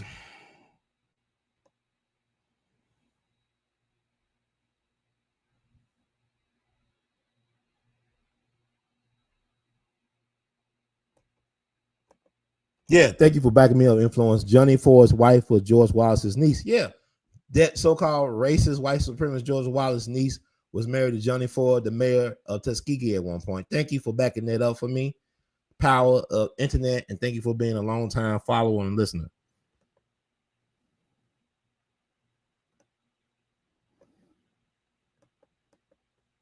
You said, no Momo. No more, no. Charlie was so pro humanity, love, respect, church, God, man, women, children, and the world. Yeah, but everybody used black people as everybody like to kick on black, like to spit on black people. I'm not saying him per se, out per se, but I didn't never met the man. I have no issues with the man saying what he had to say.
Yeah, I'm back on. So, powers that think they be gonna cut me out. Fight the power, baby. No, I don't know the person. I don't know him personally. I don't have no personal animosity towards brother Kirk, brother Charlie Kirk. He gave his life for what he believed in. He stood on the front lines. Oh, he all right to me.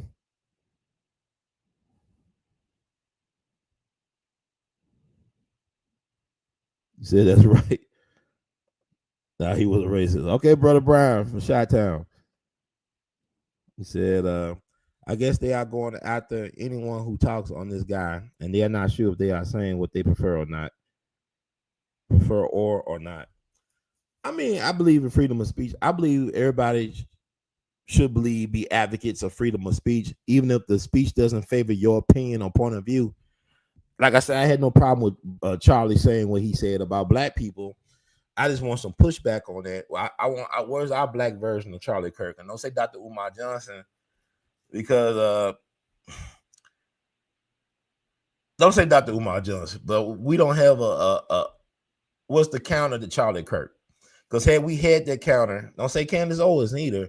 Because had we had that counter, like I said, we had steel sharpens steel, iron sharpens iron. I think Charlie would have, I don't know. I just think Black America, we need to get our stuff together if we're going to really be considerate, be a contender.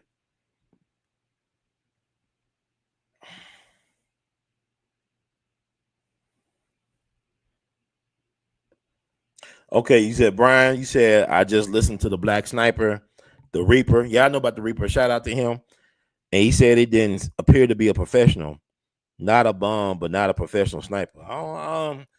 My thing is, he a professional, whatever did that, because mission accomplished.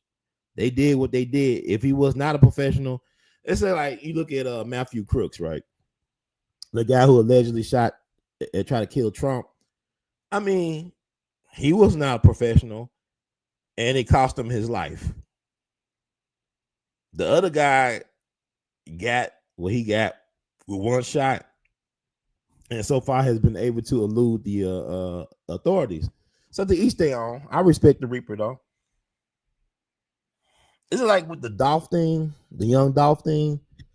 Like Cornelius Smith was not no professional hitman, but he killed his target, and he's in prison for it. And he did it for like around $800, which is crazy because Dolph probably gave him $800 if he asked him for his daughter's birthday, which is crazy to me. But he didn't know how to handle that Draco, but he handled that Draco, whatever he was using, well enough to kill Dolph. So my thing is, if you get the killing done, you're a professional. I don't care how you do it. Like that song that Jimmy Lunsford used to sing back in the day, it ain't what you do, it's the way that you do it. It ain't what you do, it's the way that you do it.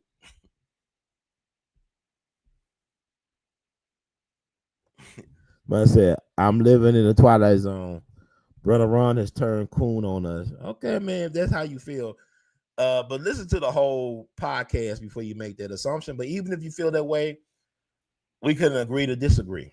Because I know where I'm coming from. And a lot of times when you do this work, when you the man in the arena, now everybody's not going to be cheering for you. And that's okay. But if you feel that way, that's your feeling. I have no problem with it.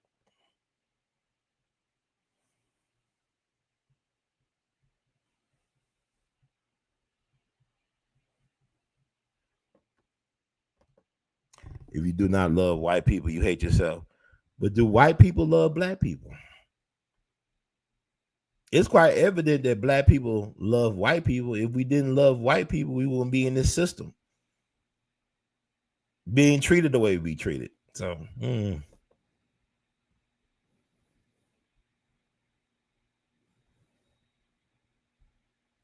So this is obviously obvious that this is the same Trump assassination done over again. They got a right passing now. Yeah, it's right. Like people thought that Trump thing was like he did that to himself. I don't think he did that to himself. But what's interesting? Like look at the picture of the guy that's on Trump, the one of the Secret Service guys. That that famous picture of Trump saying "fight, fight, fight" with hands in the air, and the Secret Service people around him. That guy looks like the same guy that was next to Charlie Kirk when he got shot. somebody did a TikTok to show like this guy looked like the same guy that was with Trump in that famous picture with him up, fight, holding him up, like the same guy that was on the right hand side of Charlie Kirk when he got popped. Like he'd be with Kirk on these college campus things they did. It's always, it's always an inside job. It's the enemy from within. We have been compromised for a long time, but what they did, they woke up a sleeping giant with the assassination of Kirk. I think there's gonna be a lot of good things come out of what happened to Kirk, and I believe that what they trying to do. I don't believe they're gonna be a race war. Why would they be a race war? Because football season. Why would people want to interrupt football season for a race war? Because we want to see that grudge match of Green Bay versus Pittsburgh in the Super Bowl. We want to see Aaron Rodgers get his get back at Jared Love and the Green Bay Packers. I mean, this is how this country. Caesar said the best: give them bread and circuses. Y'all keep on talking about, oh man, this is serious. Y'all, man, wait till this Sunday come up football. Y'all gonna forget about this. And one thing I respect Donald Trump, he flying the flags at half staff, whatever they call it, to Sunday, 6 p.m. in honor of his friend losing. I mean, Donald Trump is taking his heart because I believe it was Donald Trump that confirmed it for anybody that he was killed. That Charlie Kirk was killed. You look at that video several times. I mean, that was woo. Now, Brother Brian, you said the Reaper said it wasn't professional. Whatever, he got the job done. That's professional enough. Get killed like that, you professional.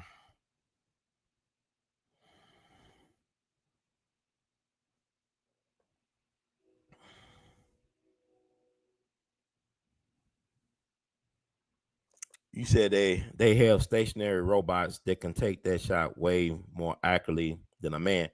Angel, you said that, brother. I was thinking about, remember back in the summer 2016, when black vets were going out that summer. They killed Alton Sterling down in Baton Rouge. They killed Philando Castile up in Minnesota, who was opening. He had a license to carry. The cop panicked and he told the cop he had a license to carry.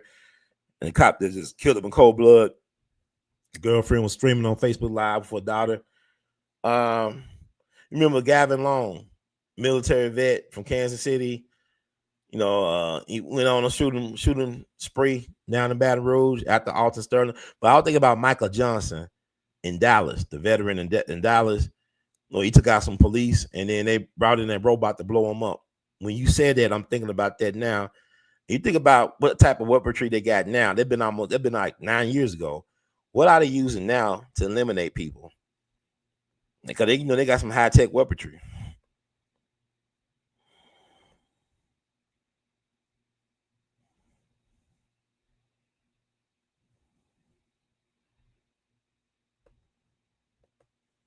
If it's not about race, how we are the only ones getting it? Well, I mean, we're not the only ones getting it. I mean, our country has been lied to about our situation. Everybody's been, if you think about, people talking about, was this like an MK Ultra thing with the Charlie Kirk thing? We are all victims of MK Ultra. Social media is MK Ultra. Like we all are, even how people respond to what happened to Charlie Kirk. People on my timeline, talking about they celebrating, people that I know for a long time, they celebrating this man's demise. I prayed for this man and his family, and people saying, well, brother Ron, something wrong with you. You are a Trump supporter. I said, what does this got to do with it? I'm a human being. And no matter what he said about anybody, I don't believe he deserved it. But at the same time, come back to Malcolm X. Come back to Malcolm X, where he said about Kennedy, the chicken coming home to roost.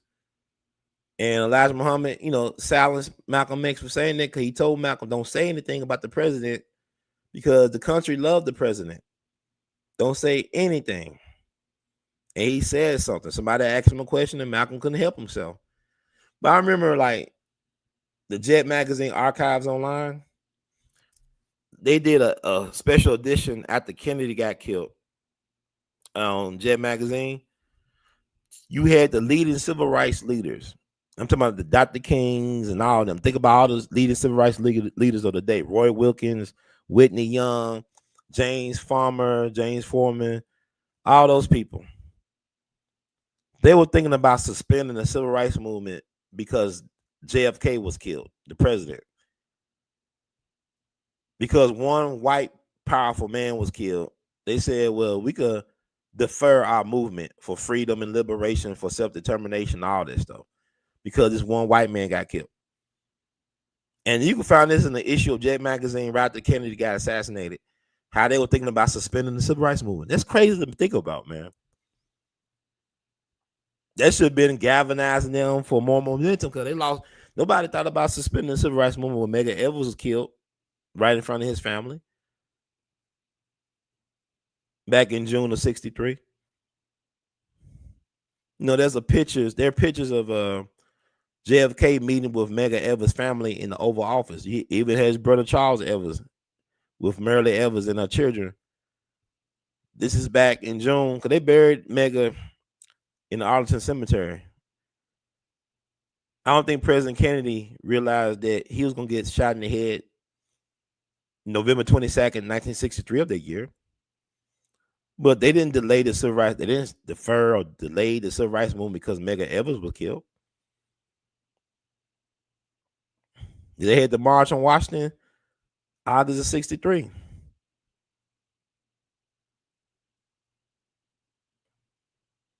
And what's interesting about, we're talking about Charlie Kirk, I talk about George Lincoln Rockwell.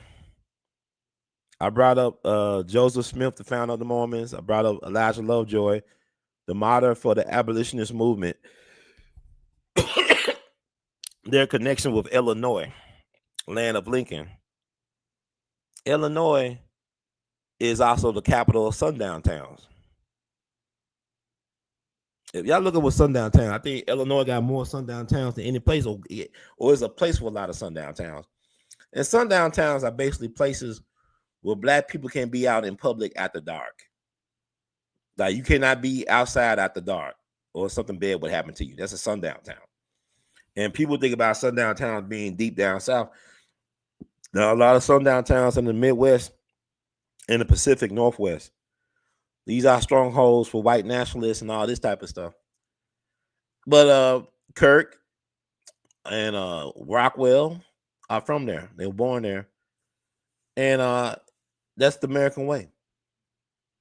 But my thing is, I'm going to end it like this, because I've been on here long enough. Bobby D. Gregory said, if you want to know the truth, pray at noon for the truth to come out. I will be praying at noon for the truth to come out about this case, as well as other cases and other things. And I hope you do the same too, wherever you're at. There's power in prayer. I pray that people will have the heart to listen, or a heart to forgive, and the mind to listen and receive information that needs to be received. I hope that in this podcast I offer some things, some food for thought, some thought-provoking things that people are going their own search mission. I just wanted to do my part while this is fresh, to just offer a different perspective on what's transpiring in our world. And this is the world that we got to decide, like, paraphrase Dr. King, we could live together as brothers or perish together as fools. But I will make this commitment to you all. I will continue to do my part to the best of my ability. If you can continue to do your part and also support our part, because we're doing a lot of different things. I'm excited about the future. And I'm open to working with people, but people misunderstand me all the time. I could relate to Charlie Kirk because people could take your words and misconstrue them. And there's a lot of people out here that look like me that don't like me. And some of these people happen to be family. And it is what it is, because, like, when you're doing your mission, it's not about it's about respect. And it starts with self-respect. You respect yourself enough to do your job, to do it so well then when the time comes for you to be called back home, you have no regrets. No regrets that's worth regretting. All right, family. Thank you for tuning out to tune in to get in where you fit in. My herd mentality people. Let's see, I'm gonna read some more. Oh, yeah, no doubt. You said the civil rights movement was more concerned with assimilation as opposed to liberation. This is true. Assimilation, when you lose your identity, you lose your foundation. Integration is not a bad thing. To be integrated, not necessarily to lose what makes you you, but to be able to have access. That's when I think about integration. But assimilation, it's like Dr. King told Harry Belafonte and them, I think we have integrated into a burning house. We have lost our way, but let us be like firemen and put the fire out. They try to save the structure the best we can. Right now, we are in fireman mode, but I think it may be too late, but it may not be too late. But I want us to start using our brain and our imagination, our will to create a better world for all of us. Thank y'all all for tuning out to tune in to get in where you fit in with Brother Ron. Words of the great Duke Ellington, we love you madly. In the words of Brother Hurd, keep on producing and pushing. I am out of here. Until the next time, one love. Man, what a year. What a year.